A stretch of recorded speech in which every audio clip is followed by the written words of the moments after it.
আসসালামু আলাইকুম। আজকের ক্লাসে পঞ্চম শ্রেণীর গণিত বইয়ের 114 পাতার 5, 6, 7 এই তিনটা অঙ্ক সমাধান করব। প্রথমে 5 নম্বরটা খেয়াল করো। একটি শ্রেণীতে 20 জন শিক্ষার্থীর বয়সের গড় 10 বছর।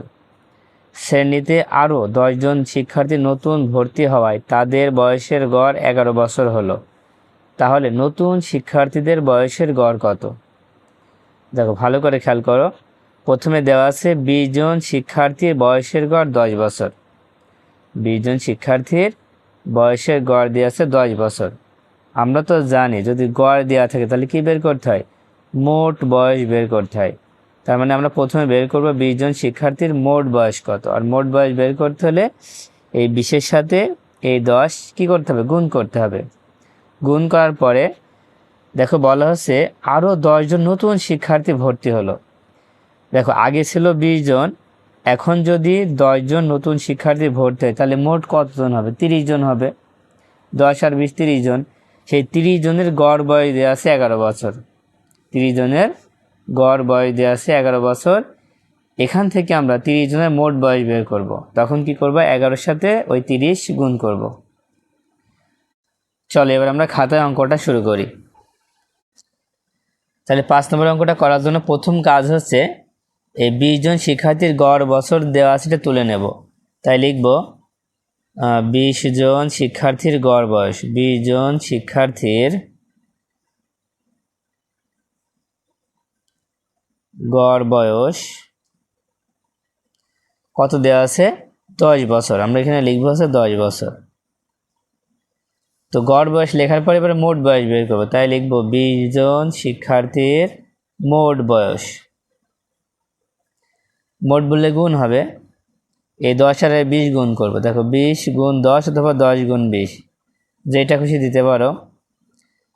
তাহলে গুণ করলে কত হবে? প্রথমে 1 আর 2 গুণ করি। দেখো 2 অক্ষে 2 আর এই 2টা শূন্য বসায় দিই। এই একটা শূন্য একটা শূন্য, 1 2। তাহলে কত বছর হচ্ছে? 200 বছর। তার মানে 20 জন শিক্ষার্থীর মোট বয়স হচ্ছে 200 বছর। আচ্ছা 20 জন শিক্ষার্থীর মোট বয়স বের করে ফেললাম। তারপরে দেখো আরও 10 জন শিক্ষার্থী নতুন ভর্তি হলো। যখনই নতুন 10 জন শিক্ষার্থী ভর্তি হচ্ছে তখন কিন্তু আমাদের শিক্ষার্থীর সংখ্যা কি বেড়ে যাচ্ছে। আগে ছিল 20 জন, আবার নতুন 10 জন ভর্তি হলো, তার মানে কত হলো? 30 জন হলো। তাই লিখব 10 জন শিক্ষার্থী, 10 জন শিক্ষার্থী নতুন ভর্তি হলে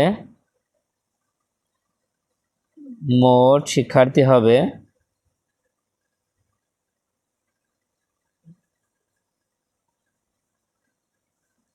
কি করবা? আগে ছিল কতজন? 20 জন, তার সাথে 10 যোগ করবা। আগে ছিল 20 জন, তার সাথে 10 যোগ করলাম। 10 যোগ করলে কত হবে? 10 আর 20 কত হচ্ছে? আমরা এখানেই করে দিলাম সমান চিহ্ন দিয়ে। 10 আর 20 হচ্ছে 30 জন। তাহলে এখন মোট শিক্ষার্থী হচ্ছে কতজন? 30 জন। এবার খেয়াল করো, দেখো এখানে যখনই 10 জন শিক্ষার্থী নতুন ভর্তি হচ্ছে, তাহলে 10 জন আর 20 জন মিলে তাদের বয়সের গড় হচ্ছে 11 বছর। তাহলে এই 11 বছর যে গড় হচ্ছে, এই 11 বছর গড় বয়স কত জনের? 30 জনের গড় বয়স হচ্ছে 11 বছর। তাই আমরা নিচে একবার লিখে দেবো যে 30 জন শিক্ষার্থীর গড় বয়স 11 বছর। এবার 30 জন শিক্ষার্থীর গড় থেকে মোট বয়স বের করো। মোট বয়স 30-এর সাথে 11 গুণ করে দাও। প্রথমে কি করবা? দেখো 11 আর 3 গুণ করো। 3 11 কত হয়? 33 হয়। 33 আর একটা শূন্য বসায় দাও। তাহলে কত বছর হচ্ছে? 330 বছর। প্রথমে আমরা বের করলাম 20 জন শিক্ষার্থীর মোট বয়স 200 বছর, আর পরে বের করলাম 30 জন শিক্ষার্থীর মোট বয়স 330 বছর। আমাদের নতুন যে 10 জন ভর্তি হলো, তো তাদের বয়স কত সেটা এখন আমরা বের করব। দেখো নতুন শিক্ষার্থী ছিল 10 বছর, তাই লিখব 10 জন শিক্ষার্থীর মোট বয়স। 10 জন শিক্ষার্থীর মোট বয়স, অথবা তোমরা লিখতে পারো নতুন শিক্ষার্থীর মোট বয়স। 10 জন অথবা নতুন শিক্ষার্থীর মোট বয়স। যা বের করার জন্য 330 থেকে আমরা 200 বিয়োগ করে দিব। 330 থেকে 200 বিয়োগ করে দিলে আমরা পাবো হচ্ছে 130 বছর। বিয়োগ করলে কত হবে? 130 বছর। আমাদের কিন্তু 10 জন শিক্ষার্থীর গড় বয়স ব্যয় করতে বলেছে, মানে নতুন শিক্ষার্থীর গড় বয়স ব্যয় করতে বলেছে। নতুন শিক্ষার্থী 10 জন, তাই আমরা 10 জন লিখলাম। অথবা তোমরা লিখতে পারো নতুন শিক্ষার্থীর গড় বয়স। তো 10 জন অথবা 10 জন অথবা নতুন শিক্ষার্থী, আমরা দুইভাবে লিখে দিলাম, নতুন শিক্ষার্থীর গড় বয়স। এখানে তোমরা নতুন শিক্ষার্থী লিখতে পারো, হ্যাঁ, নতুন অথবা 10 জন শিক্ষার্থী। এখানে তো জন লেখা হয়নি। গড় বয়স কীভাবে বের করতে হবে? 130কে আমরা ভাগ দিব 10 দিয়ে। কয় দিয়ে? 10 দিয়ে। তো 10 দিয়ে 130কে ভাগ করলে 13 হবে। কত হবে? 13 হবে, 13 বছর, কারণ 13 10কে 130। তাহলে উত্তর আমরা কত পেয়েছি? 13 বছর পেয়েছি। তাই উত্তর 13 বছর। এবার 6 নম্বর অঙ্কটা খেয়াল করো। নিচের ছকে 5 জন শিক্ষার্থীর উচ্চতা দেওয়া হলো। দেখো নিচে একটা ছক দেওয়া আছে, এই ছকে 5 জন শিক্ষার্থীর উচ্চতা দেওয়া আছে। তখন সবুজের উচ্চতা দেওয়া আছে 142 সেন্টিমিটার, রাখির 144, মকবুল 137, সামিয়া 146, রিতা 141। এখন 1 নম্বরে কি বলছে? শিক্ষার্থীদের গড় উচ্চতা কত?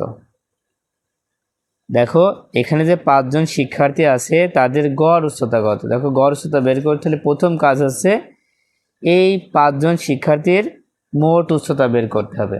তারপরে 5 জন শিক্ষার্থীর গড় উচ্চতা বের করবো। তো মোট উচ্চতা বের করতে হলে কি করতে হবে? এই 5টা সংখ্যা যোগ করতে হবে। তাই প্রথমেই লিখবা যে 5 জন শিক্ষার্থীর মোট উচ্চতা। দেখো 6-এর 1 নম্বর দিয়ে লিখবা যে 5 জন শিক্ষার্থীর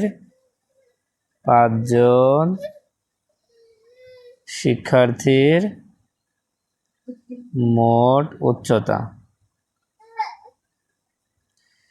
দেখো তোমরা 6 নম্বরের 1 নম্বর দিয়ে প্রথমে লিখে নিবা যে 5 জন শিক্ষার্থীর মোট উচ্চতা। কি করবা? সংখ্যাগুলো তুলে যোগ করে দিবা। দেখো প্রথমে আছে 142 যোগ 144 যোগ 137 যোগ 146 যোগ 141। তো যোগ করে যাবে, এখানে লিখে দিব, যোগ করে ফেলো। দেখো 1 আর 6 7, 7 7 14, 14 আর 18, 18 আর 2 20, 20-এর শূন্য হাতে থাকে 2, 2 আর 4 6, 6 আর 4 10, 3 13, 13 আর 4 17, 17 আর 4 21, 21-এর 1 হাতে থাকে 2, 2 আর 1 3, 4 5 6 7, কত হচ্ছে? 710। কত হচ্ছে? 710 সেমি। তাহলে 5 জন শিক্ষার্থীর মোট উচ্চতা হচ্ছে 710 সেমি। এবার আমরা গড় উচ্চতা বের করে ফেলব। লিখব যে অতএব 5 জন শিক্ষার্থীর গড় হলো 5 জন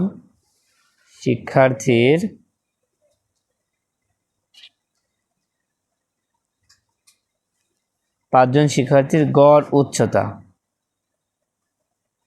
কার জন্য কি করব? প্রথমে 710 লিখে নেব, যোগ করে আমরা যেটা পেয়েছি সেটা লিখে নেব, তারপর ভাগ দিয়ে লিখব হচ্ছে 5, পাশে লিখব সেমি। এবার ভাগ করে যা হবে এখানে বসায় দেব। তো 5 দিয়ে ভাগ করলে কত হবে? দেখো যদি আমরা 5 দিয়ে 710কে ভাগ করি, তাহলে প্রথমে 5 দিয়ে 7কে ভাগ করলে 1 বাজবে, 5 ওকে 5, বিয়োগ করলে 2, এই 1 নামায় দাও। এবার 4 পাশে 20, বিয়োগ করলে 1 হবে, এই শূন্য এখানে বসায় দাও। এবার 5 দুখানি 10, কত হলো? 142। তার মানে 5 জন শিক্ষার্থীর গড় উচ্চতা হচ্ছে 142 সেমি। এবার 2 নম্বরটা খেয়াল করো। 2 নম্বরে আছে সবচেয়ে বেশি উচ্চতার 2 জন শিক্ষার্থীর গড় উচ্চতা কত? দেখো এখানে বলা হচ্ছে সবচেয়ে বেশি উচ্চতার 2 জন শিক্ষার্থীর গড় উচ্চতা। এখানে যে 5 জন শিক্ষার্থীর গড় উচ্চতা দেওয়া আছে এর মধ্যে সব থেকে বেশি কোন দুইটা? তবে সব থেকে বেশি হচ্ছে 146 আর 144, এই দুইটা সব থেকে বেশি। এখন এই দুইটার গড় ওজন বের করতে হবে। তাই কিভাবে লেখা শুরু করবা? তো তো 2 নম্বর দিয়ে প্রথমে লিখে নিবা সবচেয়ে বেশি উচ্চতার দুইজন শিক্ষার্থীর উচ্চতা 144 সেমি ও 146 সেমি। দুইজনের উচ্চতা কিন্তু আমরা এখানে লিখে নিয়েছি। তারপরে লিখবো হচ্ছে দুইজন শিক্ষার্থীর মোট উচ্চতা।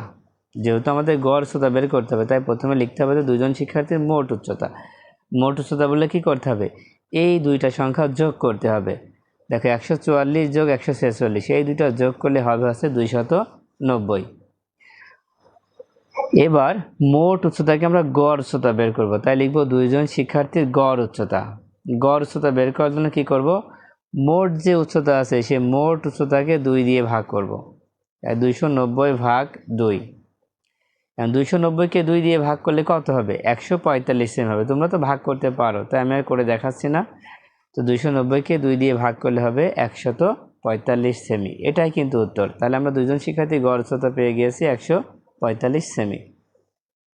তারপরে 3 নাম্বারটা খেয়াল করো। 3 নাম্বারে বলা হচ্ছে যে সবচেয়ে বেশি উচ্চতার দুইজন এবং সবচেয়ে কম উচ্চতার দুইজন শিক্ষার্থীর উচ্চতার গড়ের পার্থক্য। এবার কিন্তু পার্থক্য বের করতে হবে, কিসের, গড়ের পার্থক্য। কিন্তু কার কার, বলতে সবচেয়ে বেশি উচ্চতার দুইজন আর সবচেয়ে কম উচ্চতার দুইজন। দেখো আমরা কিন্তু এই 2 নাম্বারে সবচেয়ে বেশি উচ্চতার দুইজনের গড় বের করেছি। এখন আমরা বের করব সবচেয়ে কম উচ্চতার দুইজন শিক্ষার্থীর গড়। বের করার পরে বিয়োগ করে দিলে কিন্তু হয়ে যাবে। দেখো 3 নাম্বার দিয়ে তোমরা প্রথমে লিখে নিবা যে আমরা 2 নম্বরে যে গড় পেয়েছি সেইটা। সবচেয়ে বেশি উচ্চতার দুইজনের গড় উচ্চতা 145 সেমি। দুইজনের গড় উচ্চতা কিন্তু আমরা বের করেছি, দেখো এখানে লেখা আছে 145 সেমি, সেটা আগে লিখে নিয়েছি। এবার বের করব সবচেয়ে কম উচ্চতা। তো প্রথমে আমরা লিখে নিব সবচেয়ে কম উচ্চতার দুইজন শিক্ষার্থীর উচ্চতা। দেখো কোন দুইটা, দেখো এখানে সবথেকে কম উচ্চতার দুইজন কোনটা, একটা হচ্ছে 137 আর একটা হচ্ছে 141। এই দুইটা কিন্তু সব থেকে কম, তাহলে এই দুইটা আগে যোগ করে নিব। লিখব সবচেয়ে কম উচ্চতার দুইজন শিক্ষার্থীর উচ্চতা, একটা হচ্ছে 137 সেমি আর একটা হচ্ছে 141 সেমি। এবার দুইজনের মোট উচ্চতা, এই দুইজনের মোট উচ্চতা বের করলে যোগ করতে হবে 137 যোগ 141, যোগ করলে হবে 278 সেমি। এবার মোট উচ্চতা বের করার পর এবার গড় উচ্চতা বের করব। দেখো এবার লিখবা দুইজনের গড় উচ্চতা। দুইজনের গড় উচ্চতা, গড় যখনই বলবে তখন 2 দিয়ে 278কে ভাগ করব। তো 278কে 2 দিয়ে ভাগ করলে কত হবে, 139 সেমি। দেখো আমরা কিন্তু সবচেয়ে বেশি উচ্চতারও পেয়ে গিয়েছি, আবার সবচেয়ে কম উচ্চতার দুইজন শিক্ষার্থীর গড় উচ্চতা পেয়ে গিয়েছি। এখন পার্থক্য বের করব।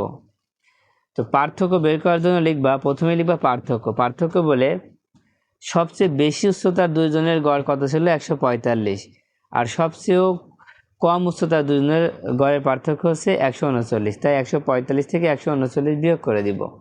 বিয়োগ করলে কত হবে, 6 সেমি। এটাই কিন্তু উত্তর। হ্যাঁ, এবার 7 নম্বর অঙ্কটা খেয়াল করি। দেখো 6টি পেয়ারার ওজন যথাক্রমে 58 গ্রাম, 50 গ্রাম, 60 গ্রাম, 52 গ্রাম, 54 গ্রাম, 56 গ্রাম। এখানে 6টি পেয়ারার ওজন দেওয়া আছে। তো 1 নম্বরে বলা হচ্ছে পেয়ারাগুলোর গড় ওজন কত। এখানে যে 6টি পেয়ারা দেওয়া আছে এই পেয়ারাগুলোর গড় ওজন বের করতে হবে। তো গড় ওজন বের করার জন্য কিভাবে করবা, প্রথমে লিখবা 6টি পেয়ারার মোট ওজন। এখানে যে 6টি পেয়ারা আছে এই 6টি পেয়ারার মোট ওজন দিয়ে 6টি পেয়ারা যোগ করে ফেলতে হবে, তারপরে গড় ওজন বের করবা, তাই না। তাহলে করবা কিভাবে, দেখো 7-এর 1 নম্বর দিয়ে লিখবা 6টি পেয়ারার মোট ওজন। মোট বললে কি করতে হবে, বইতে যে 6টি পেয়ারার ওজন দেওয়া আছে সেই 6টি পেয়ারা এখানে যোগ চিহ্ন দিয়ে তুলে দেব। 6টি পেয়ারা এখানে কি যোগ চিহ্ন দিয়ে তুলে নেব, নেওয়ার পরে 6টি পেয়ারায় যোগ করে ফেলবো। তো যোগ করলে কত হবে, দেখো 330 গ্রাম। এই 6টা সংখ্যা যদি যোগ করো তাহলে হবে কত, 330 গ্রাম। তার মানে 6টি পেয়ারার মোট ওজন 330 গ্রাম। কিন্তু আমাদের উত্তর বের করতে হবে গড় ওজন। তো তাই লিখবা 6টি পেয়ারার গড় ওজন। যখনই গড় ওজন বলবে, মোট ওজনকে গড় ওজন বানাতে হলে যোগ করে যেটা আমরা পেয়েছি 330, প্রথমে 330 লিখে দিব, তারপরে ভাগ দিয়ে লিখবো হচ্ছে 6, যেহেতু 6টি পেয়ারা। এখন 330কে 6 দিয়ে ভাগ করলে কত হবে, 55 গ্রাম হবে। দেখো পাশে ভাগটা করে দিয়েছি, 330কে 6 দিয়ে ভাগ করলে কত হবে, 55 গ্রাম। এটাই কিন্তু উত্তর হবে। ঠিক আছে। তারপরে 2 নম্বরটা খেয়াল করো। 2 নম্বরে আছে প্রথম 3টি পেয়ারার গড় ওজন। প্রথম 3টি পেয়ারা, প্রথম 3টি পেয়ারা কত কত আছে দেখো, 58 গ্রাম, 50 গ্রাম, 60 গ্রাম। এই প্রথম 3টি পেয়ারার কি বের করতে হবে? প্রথম 3টি পেয়ারার গড় ওজন বের করতে হবে। তো প্রথম 3টি পেয়ারার গড় ওজন বের করতে হলে প্রথম কাজ হচ্ছে প্রথম 3টি পেয়ারার মোট ওজন বের করতে হবে, মোট ওজন। তাই লিখবা, খাতায় 2 নম্বর দিয়ে লিখবা প্রথম 3টি পেয়ারার মোট ওজন। ওই 3টি পেয়ারা এখানে যোগ করে দিতে হবে। দেখো 58 যোগ 50 যোগ 60, এই 3টি পেয়ারা যোগ করলে কত হবে? 168 গ্রাম হবে। কত হবে? 168 গ্রাম হবে। এবার মোট ওজনকে আমরা কি বানাবো? গড় ওজন বানাবো। তাই লিখবা প্রথম 3টি পেয়ারার গড় ওজন, এই 168কে 3 দিয়ে ভাগ করবো, যেহেতু পেয়ারা 3টি, তো 3 দিয়ে ভাগ করলে হবে হচ্ছে 56 গ্রাম। তোমরা তো ভাগ করতে পারো, তাই না? তো 3 দিয়ে 168কে ভাগ করলে হবে হচ্ছে 56 গ্রাম। এটাই কিন্তু উত্তর। দেখো অঙ্কগুলো কিন্তু সহজ আছে। এবার 3 নাম্বার খেয়াল করো। দেখো 3 নম্বরে আছে প্রথম 3টি ও শেষ 3টি পেয়ারার গড় ওজনের পার্থক্য কত গ্রাম? প্রথম 3টি পেয়ারা আর শেষ 3টি পেয়ারার গড় ওজনের পার্থক্য। দেখো আমরা কিন্তু 2 নম্বরে প্রথম 3টি পেয়ারার গড় ওজন পেয়ে গিয়েছি, সেই জন্য আমাদের 3 নম্বরে কয় লাগবে না, এখান থেকে আমরা নিয়ে নিব। আর বের করব কি? 3টি পেয়ারার মোট ওজন বের করব। হ্যাঁ, যেহেতু আমরা প্রথম 3টি পেয়ারার গড় ওজন পেয়েছি, তাই আমরা এবার বের করব শেষ 3টি পেয়ারার গড় ওজন। তো এটা করার জন্য কিভাবে করবা? প্রথমেই লিখে নিবা যে প্রথম 3টি পেয়ারার গড় ওজন 56 গ্রাম। এটা কিন্তু আমরা 2 নম্বরে পেয়েছি, তো এই লাইনটাকে লিখে নিবা। তারপরে লিখবা শেষ 3টি পেয়ারার মোট ওজন। শেষ যে 3টি পেয়ারা ছিল তার মোট ওজন বের করবা। মোট ওজন বের করতে হলে কী করতে হবে? যোগ করতে হবে। দেখো 52 যোগ 54 যোগ 56, এখানে 3টি পেয়ারা দেওয়া আছে, 3টি পেয়ারা যোগ করে ফেলবা। তো যোগ করলে কত হবে? 162 গ্রাম। তাহলে শেষ 3টি পেয়ারার মোট ওজন 162 গ্রাম। এবার কি গড় ওজন বের করবা? তাই লিখবা শেষ 3টি পেয়ারার গড় ওজন। যখনই মোটকে গড় বানাবো তখনই ভাগ করব। তো 162কে 3 দিয়ে ভাগ করব। পেয়ারা হচ্ছে 3টি, তাই 3 দিয়ে ভাগ করবা। 162কে 3 দিয়ে ভাগ করলে কত হবে? দেখো 54 গ্রাম হবে। ভাগ করলে কত হবে? 54 গ্রাম। দেখো সর্বশেষ আমাদের বের করতে বলেছে পার্থক্য। পার্থক্য বললে কি করতে হয়? বিয়োগ করতে হয়। প্রথম 3টি আর শেষ 3টি পেয়ারার গড়ের পার্থক্য বের করব। তাই লিখবা পার্থক্য সমান, প্রথমে কত ছিল? দেখো প্রথম 3টি পেয়ারার গড় ওজন আছে 56 গ্রাম, তাই প্রথমে 56 লিখবা। আর তারপরে শেষ 3টি পেয়ারার গড় ওজন 54 গ্রাম, তাই এখানে 54 গ্রাম লিখবা। তাই 56 বিয়োগ 54, 56 থেকে 54 বিয়োগ করলে কত হয়? 2 হয়। তো 2 গ্রাম, এটাই হচ্ছে উত্তর। আশা করি তোমরা বুঝতে পেরেছো।